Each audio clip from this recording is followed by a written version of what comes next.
Hi, I'm Jo. I'm a BRCA1 patient. I was diagnosed about 10 years ago. I'm also a volunteer for breast cancer care and help run a support group in Kent for women like myself. And I'm Liz, and I'm BRCA2. I was diagnosed in 2009, and like Jo, I work for breast cancer care as a trained volunteer to talk to women with the BRCA gene 1 or 2. And we both run the local support group, which is run from KIMS. Jo, do you remember the first time we met each other? Yeah, I was a bit nervous, wasn't I? I got that call off a mutual friend, and she said, is there any chance you can go and see one of the mums from school?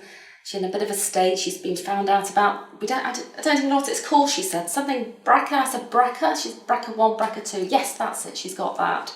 And I know you've got it too and had the surgery. And you were thinking about having your preventative surgery. So I popped round to see you. My first home visit with you. I know. There's no one. There's no support group. There was nothing really. There was a bit of support from our hospital, but it was up in London, wasn't it? So it wasn't accessible really, was it? That's right. Guys did their best. They still run the support groups 3 times a year at Maidstone Hospital. But we felt we needed that contact for real women to talk to other real women who've had experiences. Totally. I think that from that we both became really passionate, didn't we, about supporting other women to make sure that women didn't have to go through that sort of isolation feeling on their own again. So I remember how you felt, exactly how I felt, really scared, isolated, really not confused. It's a massive decision, isn't it? It's a big thing to take upon yourself, and although your family and your friends are there, it's talking to someone that's actually been there as well, isn't it? Nobody understands unless you've been through that. People try and understand, friends try and understand, and colleagues at work try and understand, but really... I got to think, why would you do that when you haven't got cancer? Why would you put yourself through that? Why have a boob job? Well, we all know the answer to that. It's not. Or it's good having a boob job for free on the NHS. Absolutely. That's the one we got quite a lot. You have to become quite thick-skinned. Yeah. This is why we decided we had to just run the support group. We had to do something locally, and between us both, I think we're doing okay. We've had fantastic support of KIMS.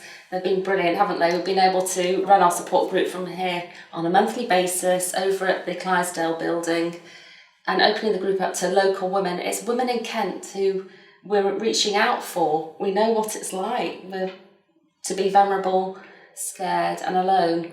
And to be in here in this lovely, safe area, you feel nurtured and women feel safe here. I think that's the most important thing, Jo, isn't it? Totally, yeah. And what's brilliant as well, it really helps, KIMS has really helped us reach out to GPs and educate other healthcare professionals, because it was quite an unknown thing until the Angelina Jolie effect. Sure.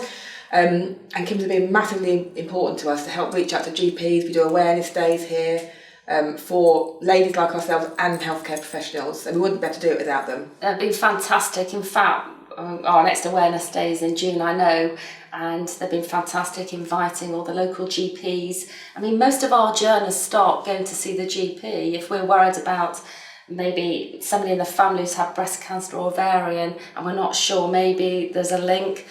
Get it checked out, and a lot of when I went, my GP didn't know anything about it. No. And thought maybe I was possibly overreacting. Mm-hmm. And obviously we need to reach out to the GPs. I think they're more aware now, but I think it's so important that we can sit and actually face these people one-to-one and tell them what it is like. And to join it all together so that GPs know where to refer to, so that then it becomes an easier process rather than no one really knowing what services are available and where to refer to and where to go. I know when we've had a couple of meetings recently, people have been asking about HRT. Obviously, we know we're on HRT now, but they really don't know which route to go down, patch, tablet, or an implant, the one we have. And it's been great to actually be able to tell these women, advise them, actually, we know someone we can send you to or advise you to get your GP referred to. I think you're totally right there, Liz. I think we're so lucky to have the menopause clinic at KIMS because we can come here now and we have an expert, especially for women like ourselves who go into early surgical menopause, which is a totally different way of treating a patient who is maybe in their 50s, 60s having menopause. It's completely different, isn't it? But we have to protect ourselves more than just our symptoms. It's our bones, our heart, and they're so knowledgeable. So we come and see Anne Henderson here, and it's just brilliant. She's great. at rest completely. Yeah. I mean, I wasn't getting bone scans before or blood tests to check my levels. That's all happening now as a standard, and it's frightening how many women aren't getting that support, and are just getting put on a random HRT treatment that isn't suitable for them. Or even no HRT, and some women we've found in our support group, they're only in the early 30s, aren't they? They've finished their families, and they are obviously very apprehensive about having the genes, so they've decided to have the treatment, the prophylactic treatment, and they're stuck. Their GPs don't know what to do with them, and they're so young, they think, well, they're too young for HRT. Well, in fact, this is when we need it more than ever, as you say, for our bones, for our heart, looking after our heart, and for our general well-being. And coming to see Anne Henderson here, I mean, we know her very well now over the months we've been seeing her, but it's fantastic to get that advice, sit down with someone who's so knowledgeable, who, as we know, she's done the research, she's got 16, 17 years of experience on HRT. And she's so passionate about supporting us as well. She's been great with our support group. She comes and educates us, doesn't she, and helps us. So, again, provides a great service all around. And also, when you do come to KIMS, it's not going to like a big clinic somewhere or a big hospital. It's friendly, they're caring, there's no waiting time. Obviously, on the off chance there might be someone runs over. You haven't got to pay extortionate parking fees, which I know people can't always afford to keep paying parking fees. No parking attendants. No parking attendants. Yeah, I mean, we all know sometimes, you know, Anne does like to chat and make sure we're okay. It's not just a quick in and out for 5 minutes. She likes to know how you are doing as a whole person. Mm-hmm. It's the whole package. You don't want to be worrying about a parking attendant outside thinking I've got to go. No. So that's relaxing. Some of the women as well at our group who've had cancer, but also a BRCA, who then have been told they can't have HRT because of the breast cancer. Yes, cancer. Right. And that isn't always correct, and that's someone who's an expert can help them. That's right. I mean, again, it's not just a case of having HRT. There are other options, and which I didn't realise, Jo. I don't know if you did, but the homeopathic side, and I know Anne's got some fantastic contacts locally. So it's not always the right route possibly for someone to go down the HRT. There are other options out there. Everyone's individual, and that's the great thing about coming here to KIMS to see Miss Henderson. She will guide you and what's best for that person. Yeah. I think it's really important just as well to make people aware that coming to a support group is not an intimidating or scary thing to do. Not at all. It's a really relaxed place with lots of women who are all feeling nervous or worried or just the same as you, all feeling exactly the same as you. Yeah. You can come have a coffee or tea and just chat in a really informal.